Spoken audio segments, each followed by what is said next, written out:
I offered my basement for them when they lost their apartment. Within months, my son-in-law took over my living room, changed the Wi-Fi password, and said, "You're lucky we let you live upstairs." When I said it was my house, he laughed. "Not anymore. My name's on the mailbox now."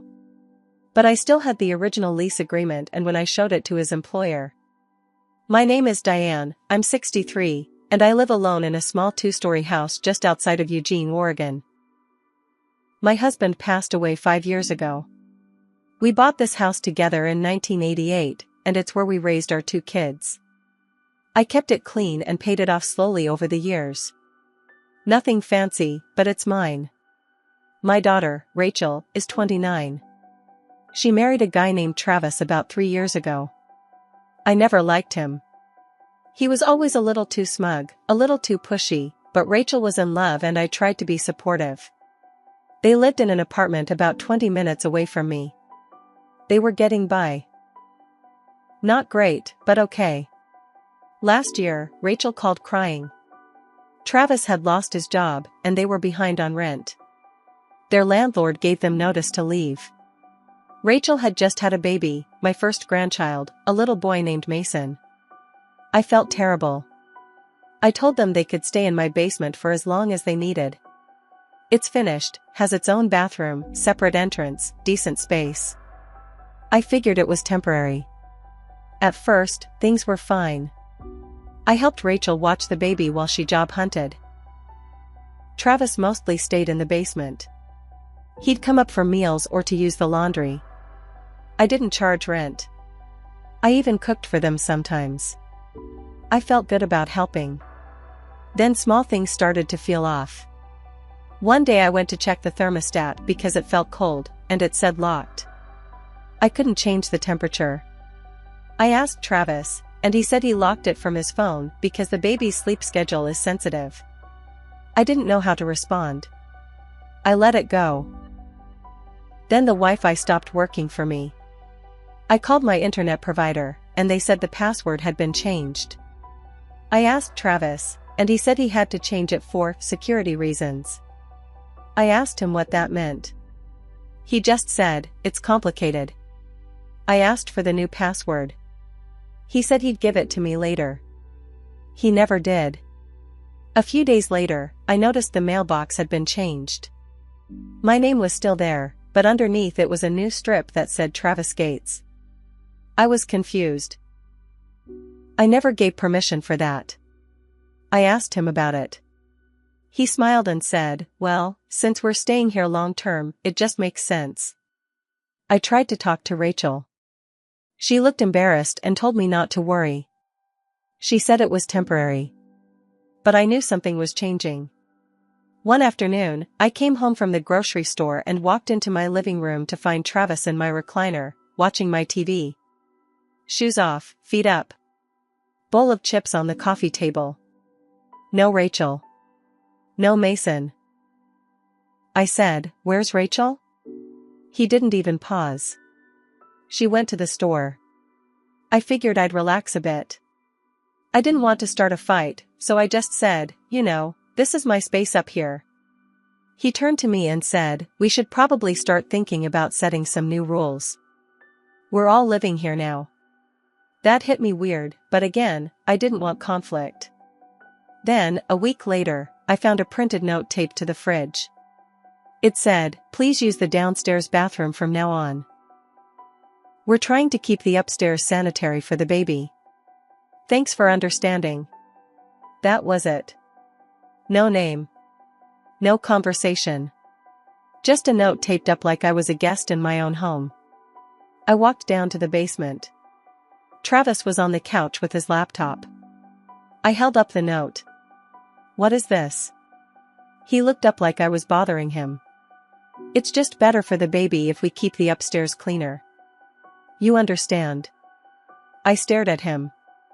"This is my house, Travis." And I swear to God, he smirked and said, "Not anymore. My name's on the mailbox now." I didn't say anything. I just walked out. That night, I cried. But I didn't scream. I didn't throw things. I started thinking. I went through my file cabinet and pulled out the original deed and purchase agreement from 1988. All in my name. Paid off. Clear title. No lease, no shared ownership. I took photos of everything. Then I called my neighbor Janet. She works in HR at the place where Travis had just started a new job. Some mid-level finance firm. I didn't know if she could help, but I trusted her. We'd known each other 20 years. I told her everything. I sent her the photo of the mailbox. I sent her a picture of the fridge note. I even took a short video of Travis saying the line about how this wasn't my house anymore. I had recorded it on my phone the second time he said it, just to be safe. Janet didn't say much. Just, thank you. I'll pass this along to the right people. A few days later, everything exploded. Rachel came upstairs crying. Travis had been fired. She said he blamed me. Said I ruined everything. I didn't say anything. I just walked to my file cabinet and pulled out the deed. I held it up. This is my house.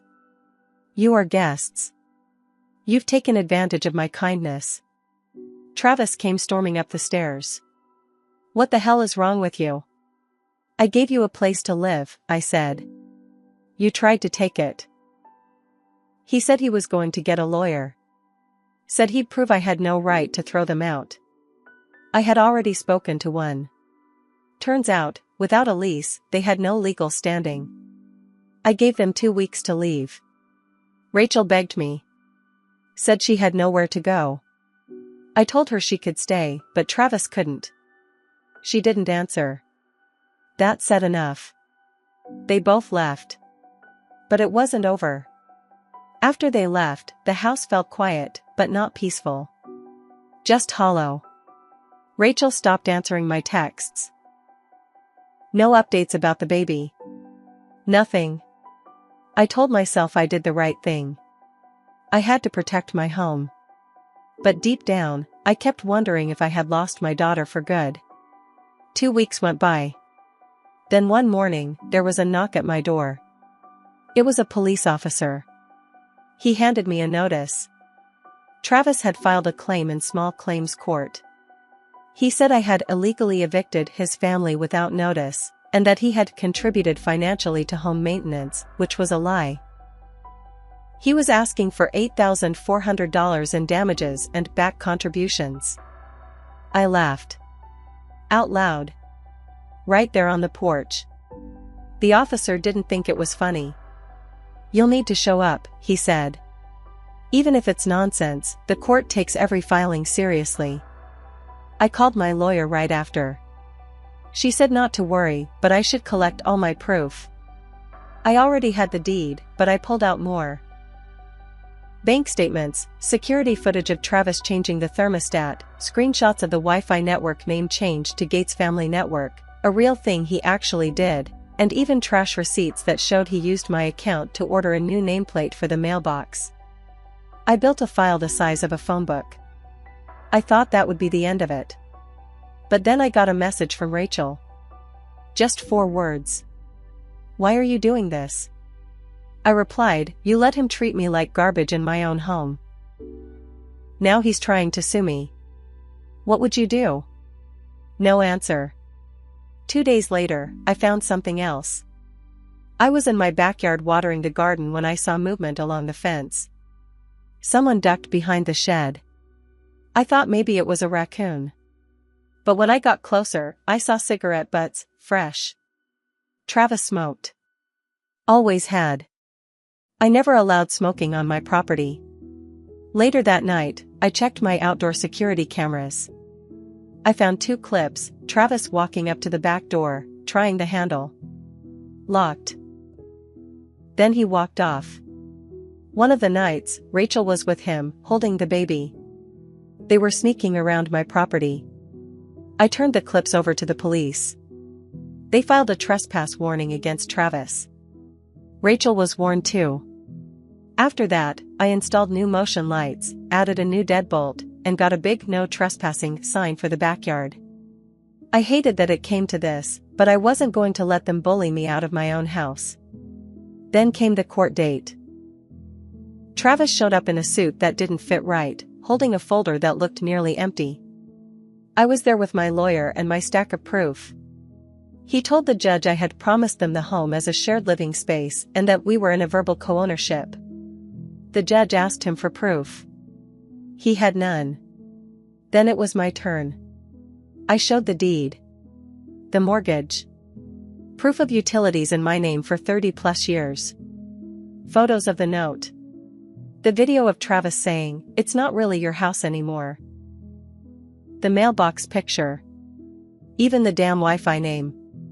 The judge looked at him and said, "You're lucky this isn't a criminal case. Case dismissed." I thought that was the end. It wasn't. I thought that court win would finally be it. I thought Travis would slink away, embarrassed, and maybe, just maybe, Rachel would come to her senses. But less than a week after the dismissal, I got a letter in the mail. Not from Travis this time.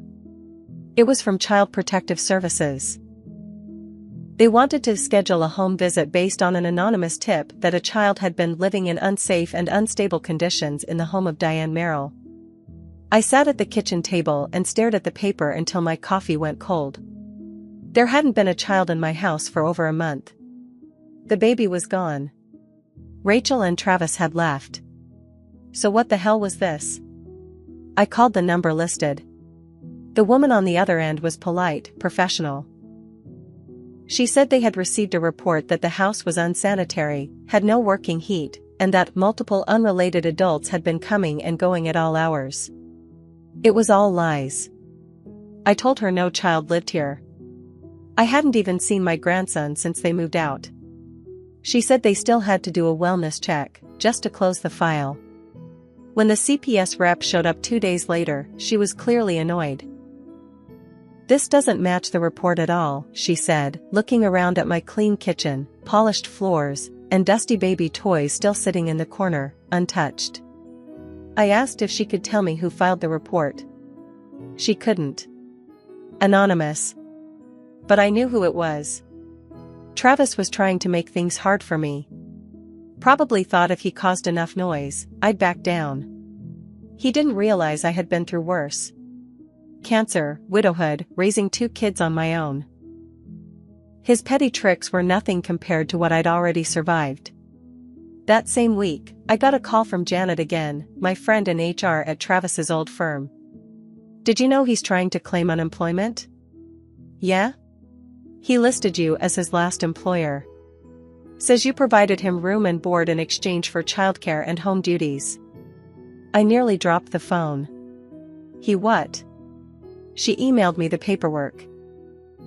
Sure enough, Travis had filled out a form saying I had hired him informally as a sort of live-in caretaker and that I fired him without warning. He was trying to get money out of the state by making me look like an employer who fired him illegally. I called my lawyer again. She sent a cease and desist. We submitted a notarized letter explaining that Travis was never an employee, never paid, and had no agreement of any kind. But that wasn't even the worst part. A few days later, I went out to get the mail and noticed something strange taped to the stop sign at the corner of my block. It was a printed paper with my face on it, an old Facebook profile picture, and underneath it said, "Beware, this woman threw her grandchild into the streets. Elderly does not mean innocent." I tore it down, heart racing. Walked up and down the street. Found 3 more of the same flyer posted on light poles. It was beyond petty now. This was character assassination. I knocked on my neighbor Marla's door. She'd lived across from me for 20 years. "I saw a car pull up last night around 10, she said. "Guy got out, hoodie on, started putting those up. I didn't get a plate number, but I think it was Travis." I called the police again. This time, they opened a case.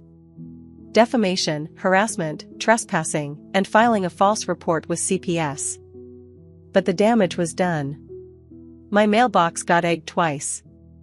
Some woman I'd never met gave me a dirty look at the grocery store. Word was spreading, even if it wasn't true. I tried calling Rachel again. Left a voicemail. Just said, I don't know who you've become. But if you're okay with what he's doing to me, we have bigger problems than I realized. No response. But then something happened that shifted everything. I got a call from a woman named Kelsey. She worked at a daycare center in Springfield, about 30 minutes away. Is this Diane Merrill? Yes. I wasn't sure whether to call, but I recognized your name from the flyers. And then I saw your daughter bring her baby here for the first time last week. I'm sorry, but something about it felt wrong. What do you mean? She told our staff she's a single mother. That she lives with her mom, who's mentally unstable. She used your address on the intake form. My blood went cold. I asked her to email me the form. She did.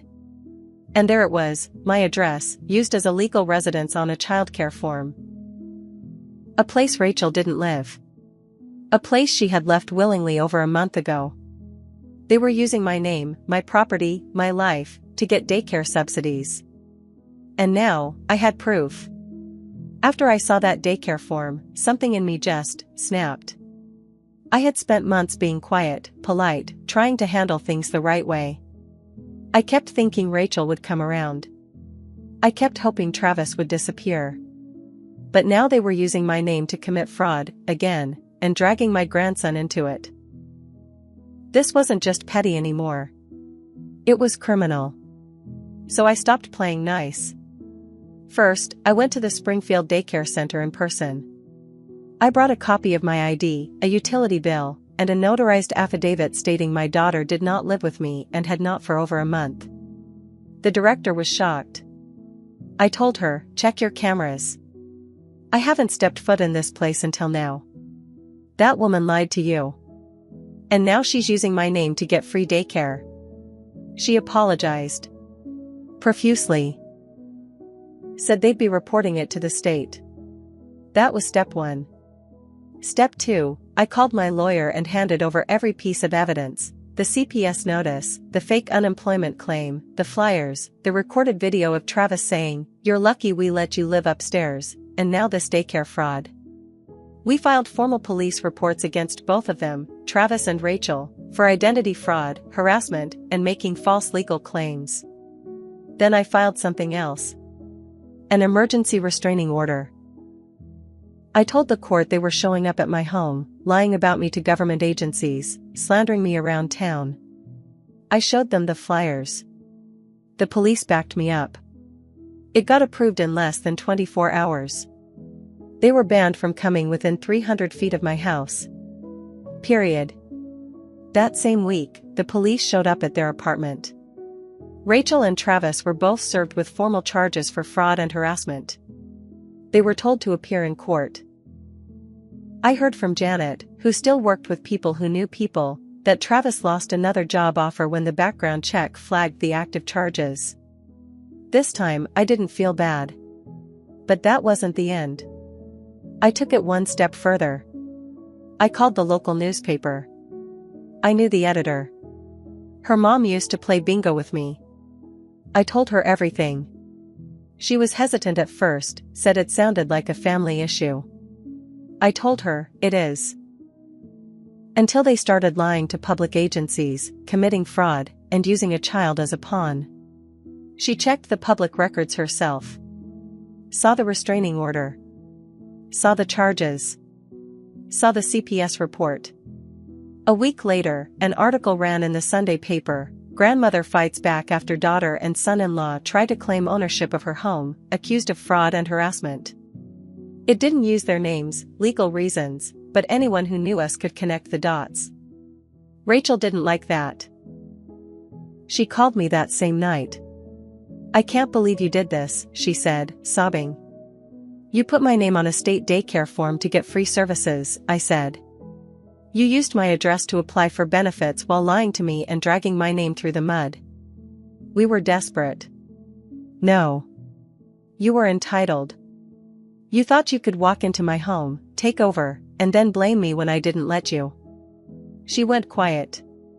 "Travis is going to lose everything," she whispered. I hope he does. She hung up. About a month later, the case wrapped up. They both pleaded no contest to avoid jail time, but the court fined them heavily. Over $5,000 each in restitution. They had to attend court-ordered fraud awareness classes and couldn't apply for any state or federal assistance for 2 years unless reviewed by a fraud examiner. Travis' reputation was done. The HR community in Eugene isn't big. Every time he applied for work, someone remembered the grandma story. He eventually moved out of state. Rachel stayed behind. She and the baby moved in with one of her old high school friends. She sent me one last letter. Said she was sorry. Said she didn't know how bad things had gotten. Blamed postpartum depression. Blamed stress. Said she was angry at me for kicking them out but now saw that I had no choice. I read it. But I didn't reply. I wasn't ready. As for me? I kept the house. Fixed the locks. Repainted the basement. Took back every room he tried to control. I even renamed the Wi-Fi to something that made me laugh, still my house _88. I still haven't seen my grandson in person since they left. But I see pictures sometimes. Rachel sends them. Quietly. No words, just photos. I haven't blocked her. One day I might let her back in. But not yet. I gave them a home. They tried to take it from me. And they lost everything in the process. And me? I'm still standing. Still in my house. Right where I belong.